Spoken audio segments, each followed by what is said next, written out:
काल देशाच्या युवा शक्तीनं, तुम्ही त्याला काय जेन झी म्हणा किंवा वाय झी म्हणा, देशाच्या युवा शक्तीनं आपला संताप, आपला उद्रेक ज्या पद्धतीने व्यक्त केला त्यालाच आम्ही लोकशाही मानतो. नरेंद्र मोदी आणि अमित शहा यांच्या सरकारने आणि त्यांच्या पोलिसांनी त्या तरुण मुलांवर, मुलींवर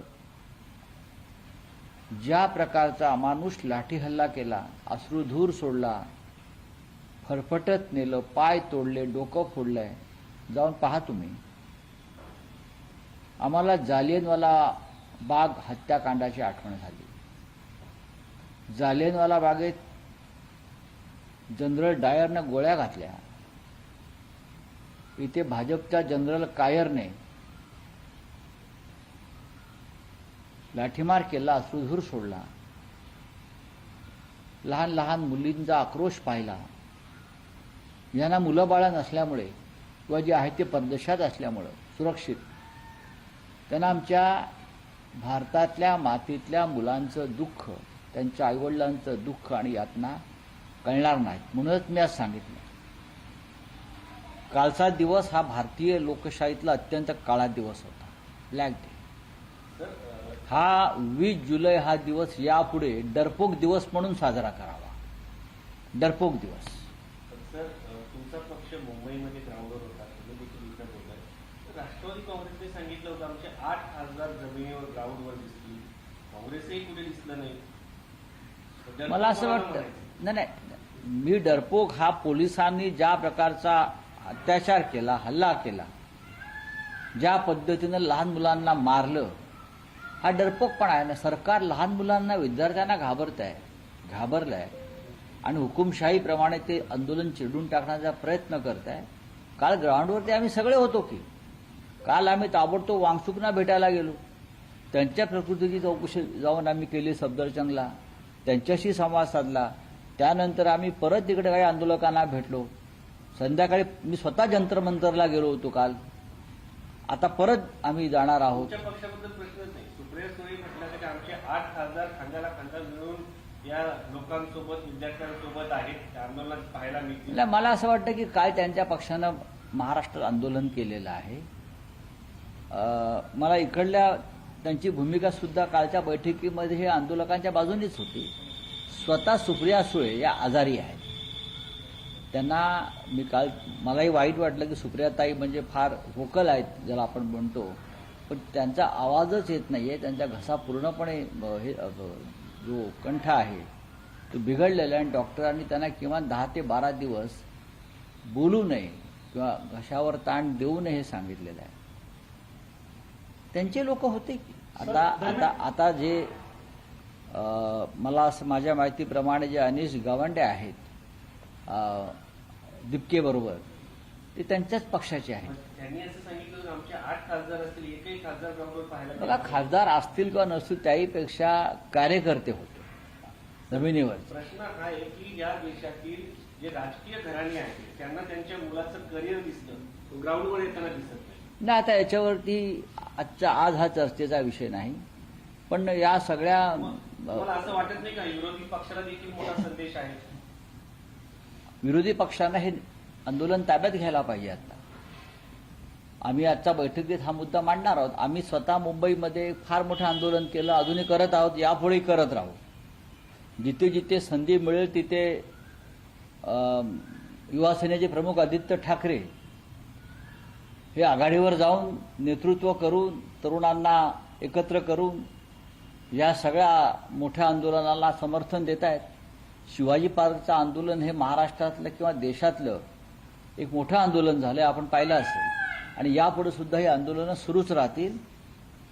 आम्ही इतकंच सांगतो आहोत की देश पातळीवरती आता हे आंदोलन घेऊन जावं लागेल. धर्मेंद्र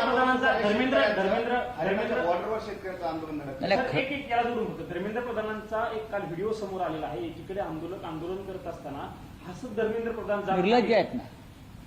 हे आमच्या जखमीवर मीठ चोळतायत. एका बाजूला तरुण मुलांवर, विद्यार्थ्यांवर, लहान मुलांवरती अमानुष लाठीचार्ज करतायत आणि ज्यांच्या विरोधामध्ये आंदोलन सुरू आहे हे क्रूर आणि विकृतपणे हसत हसत बाहेर पडतायत, तोंडामध्ये काहीतरी चघळत, याचा अर्थ किती काळजी आहे या मुलांची. याला क्रौर्य म्हणतात. आणि हे जे क्रौर्य आहे डरपोकपणातून निर्माण होतं. पण काल ही ठिणगी पडलेली आहे क्रांतीची, लक्षात घ्या. आणि हा वणवा पेटल्याशिवाय राहणार नाही. तर देशाच्या एकीकडे आता शेतकरी देखील या आंदोलनामध्ये सहभागी होण्याची नाही, खरं म्हणजे शेतकरी कालच येणार होते. या शंभू बॉर्डरला काल हजारो शेतकरी जमा झाले होते आणि त्यांना सुद्धा या आंदोलनात सहभागी व्हायचं होतं. पण दिल्लीमध्ये जितका पोलीस फोर्स लावला त्यापेक्षा जास्त पोलीस फोर्स काल शंभू बॉर्डरला होता. आणि पंजाबच्या शेतकऱ्यांना, हरियाणाच्या शेतकऱ्यांना काल तिथे रोखण्यात आलं. नाहीतर ते सुद्धा शेतकरी बांधव त्यांच्या मागण्यांसाठी विद्यार्थ्यांच्या आंदोलनामध्ये विलीन होणार होते. तर तुम्ही मागाशी म्हटलं की आज याच्यावरती चर्चा होईल की विरोधकांनी या आंदोलनामध्ये सहभागी व्हायला पाहिजे. गोंधळाची स्थिती विरोधकांमध्ये अजून नाही. लोकांच्या, विद्यार्थ्यांच्या भावना त्यांच्यापर्यंत पोहोचत नाही. बघा, शिवसेना पक्षप्रमुख उद्धव ठाकरे यांचं असं मत आहे खरं तर की इतके संतप्त आहेत आणि या विद्यार्थ्यांच्यावरती अत्याचार आणि लाठीमार होऊन त्यांचं तर असं म्हणणं आहे की याच्यावरती भारत बंदचा पुकार केला पाहिजे विरोधी पक्षाने. राहुल गांधीला अजूनही बाबा लक्षात येत नाहीये. नाही, राहुल गांधींच्या लक्षात येतं ना. राहुल गांधी स्वतः नीटच्या प्रकरणामध्ये सगळ्यात आधी आंदोलन त्यांनीच सुरू केलेलं आहे. राहुल गांधींनी या देशामध्ये नीटच्या विरोधामध्ये पहिला एल्गार जर कोणी पुकारला असेल. सभागृहामध्ये विद्यार्थ्यांना संबोधित करणं, अभिजित तितकेसारखा लाटा काटा खाणं, याच्यात फरक वाटत नाही तुम्हाला? अजिबात फरक वाटत नाही. तुम्ही एक अजेंडा घेऊन जर माझ्याशी बोलता, तुमचं चॅनल मला माहिती आहे काय आहे ते, तुम्ही असं अजेंडा घेऊन जर बोलत असाल तर तुम्ही त्या आंदोलनाचा अपमान करता. हे मी ऑनलाईन सांगतोय. तुम्हाला असं वाटत नाही की राजकीय नेत्यांच्या मुलांच्या करिअरसाठी ते मुलं बाहेर येत नाही?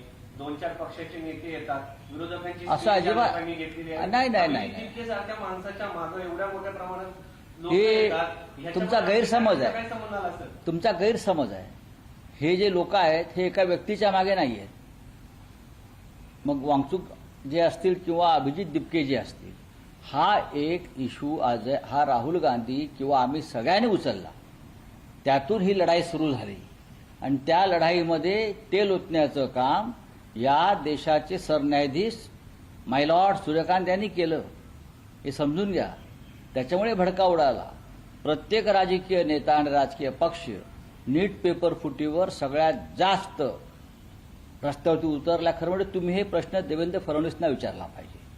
पेपर फुटीचं सगळ्यात मोठं केंद्र हे महाराष्ट्र आहे, लातूर आहे, पुणे आहे आणि ते सगळे राष्ट्रीय स्वयंसेवक संघाचे लोक आहेत, पुढारीकार.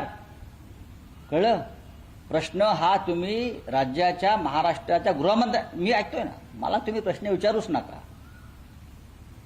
हा जो विषय आहे हा महाराष्ट्राशी संबंधित आहे.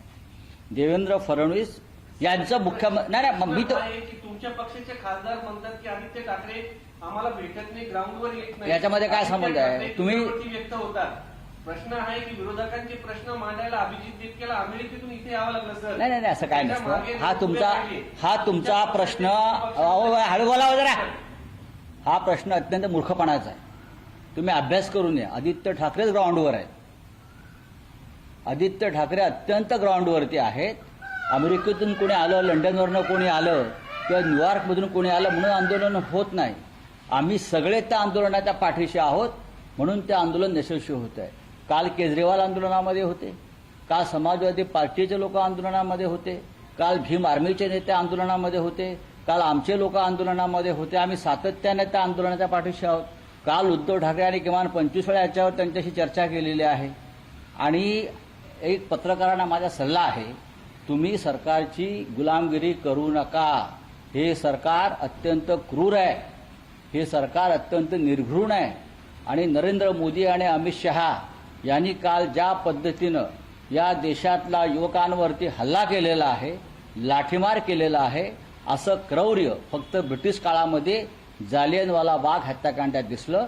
निशस्त्र मुलांवर, मुलींवर, त्यांच्या पालकांवर जे हल्ले केले त्याच्यामुळे या देशामध्ये एक जो असंतोष आणि उद्रेक झालेला आहे त्याचा सुद्धा विचार स्वतःला पत्रकार संबंधाच्या तरुणांनी केला पाहिजे. राऊत साहेब, तुम्ही आता बोलताना म्हटले की भारत बंदची एक प्रकारे भारत बंद झाला पाहिजे अशा पद्धतीची उद्धव ठाकरेंची भूमिका.